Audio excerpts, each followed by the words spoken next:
Yo YouTube, you know it is. It's your boy DJ Cool Thing from Cool Thing Entertainment. Welcome back to another video on my channel, and let's roll that intro.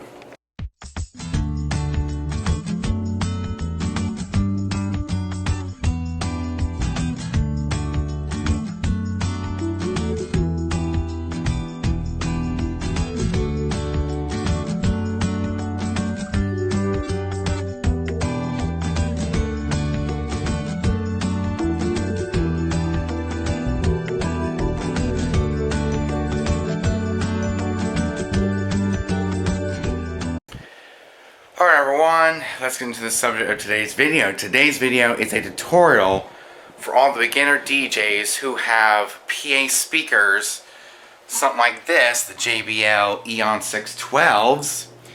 And we're going to show how to connect your beginner controller into your speakers. See, first you would need a mixer. This here is a Yamaha MG10, which has two RCAs. It's got XLR outs to go into the inputs on the speaker, one in the left channel and the other on the right channel. I was going to input 1, which is right here, input 1, and we're going to show you how to connect all that and get everything up and running. So hold tight. Alright guys, let's set everything up, and the next thing to do is to take your RCA cable, plug it into the mixer, in the input, white goes to white, and red goes to red. And this is a 8-foot Amazon Basics RCA cable, and you reach to the other end. You go to the master out on your beginner controller, because this is what most beginner controllers are, RCA, and then when you get to the higher end, you get into like XLR and stuff like that. So we get an 8-foot RCA cord, and reach to the back of the master, white to white, and white to white. As you probably see here, master out, white and white, and red and the red. See, if you get the Amazon Basics cables, you'll get a much higher quality because they're gold plated, and they give you a much better signal and much better. And of course, since it's an 8-foot cable, we'll have to hide and trim out some of the cable. So that's how you connect the RCA cable to your beginner controller into a mixer. You must have an external mixer no matter what, because it gives you like highs and lows for your EQ to turn up and down the volume and kind of tweak the volume and the EQ as needed. So that is the Yamaha MG10 connected to our DJ400, which is our beginner controller for this video. I have a much more professional controller, the DJ SR2, which that is XLR to XLR. We'll probably get that into the more advanced setting up and connecting that to your speakers. So that's the first thing you do, is connect the RCA cable to the master out on your controller. And of course the master input, which is channel 5 and 6, because it's left and right. Turn the volume up and down as needed. You got your highs and lows along with auxiliary and balance. So it gives you a lot of control over the volume and the EQs of your beginner controller. Then the next thing you need is XLR cables to connect to the speakers.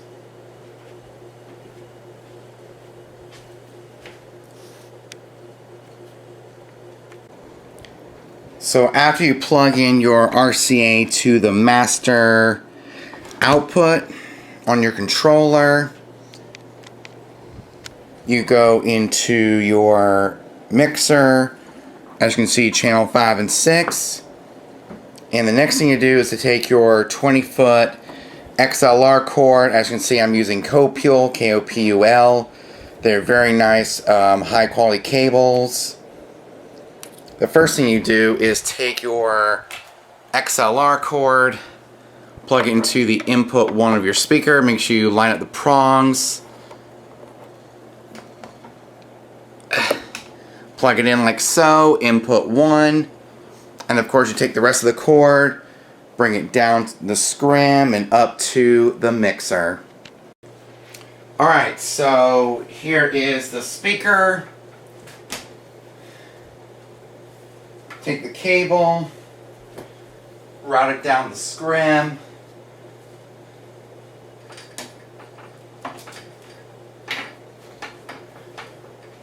Fix the camera a little bit. Boom. That'll work.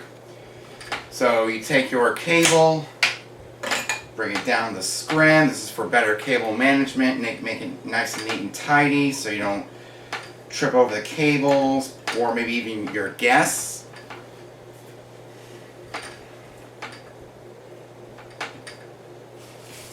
And if the scrim ever comes down, just fix it all up with its built-in Velcro tie or strap with its Velcro strap. And I highly recommend getting a 20-foot cable. That way it's long enough to reach down the scrim and up to the mixer's XLR output, which is at the very top with the prongs. The rest are XLR inputs for connecting a microphone or whatever, maybe even a more professional controller. Have one for the left channel and the other for the right channel. So it goes to show that mixers are very essential to all DJs. Because what if you run out of room for all your inputs and you need more devices? That's where a mixer will come in. It also gives you better control over your sound. Make it a lot louder, because a lot of controllers, they have sound cards that are very, very weak. And sometimes you could actually run into trouble with the cable twisting up, especially if you had it packed up in a box. They'll wrap back up. So you just got to keep the cable straight all the way down the scrim for better cable management. And sorry if this video is unprofessional, but I'm doing the best I can. This is for a lot of beginner DJs who don't know how to connect their controller to their speakers.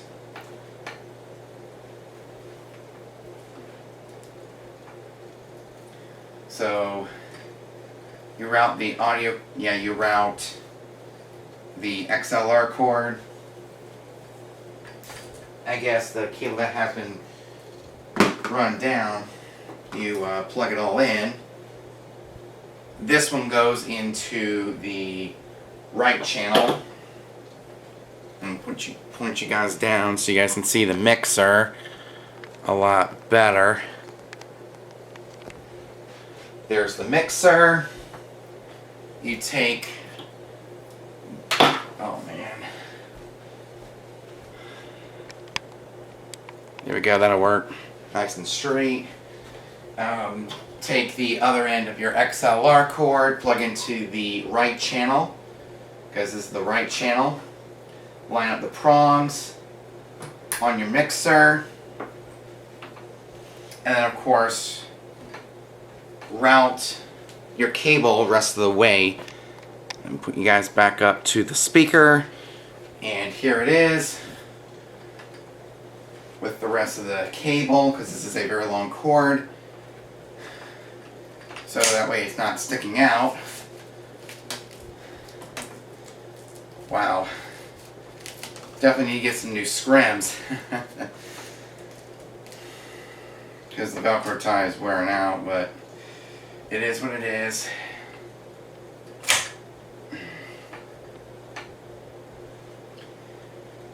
Or, you can use Velcro ties to make it a lot simple and make it easier on yourself to hide some of the cables alongside your speaker stand.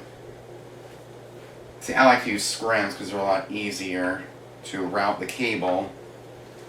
As you can see here, I don't have much luck.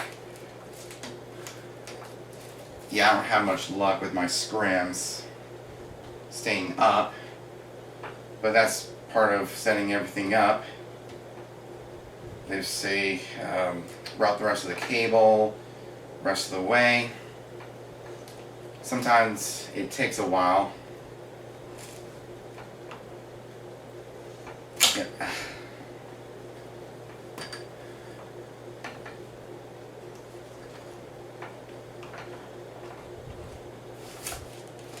Here we go, there we go, that'll work. And then route some of the cable, rest of the way, and hide the rest of the cable. And I like to route the cable towards the back,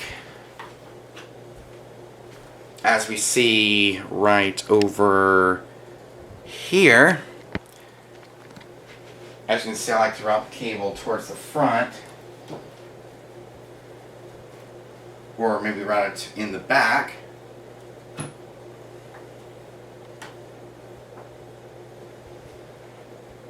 Or maybe route the cable up. So that comes with scrims that have cable holes for better cable management, but with a scrim like this, you have to hide as much cable as possible. So that way it dangles like that. And with the other speakers, it's the exact same thing. You take your XLR cord and you plug it in, which we'll show you. Alright guys, this is the other speaker. Grab your other XLR cord, 20 foot.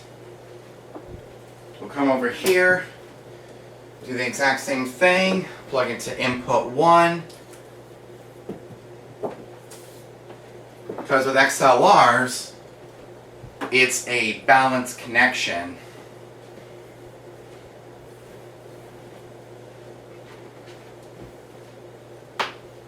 Alright, so the XLR cable with the prong, that's my, man. Alright guys, here is the XLR cord. Plug it into the second speaker to input 1. This is if you have the JBL speakers, but it's the same thing with all speakers. Then you route the cord down up to the mixer, which I'm going to do just that, and I'll catch you guys on the other side. Alright guys, after you bring down the cable down the scrim, you bring this other end, route this one to this side right here, the left channel, boom, and then it's going to look like a big mess, but just work around some of the cabling and hide some of the excess cable down here at the scrim. It's going to look like a big mess, but it's all part of getting the XLR cable to your mixer.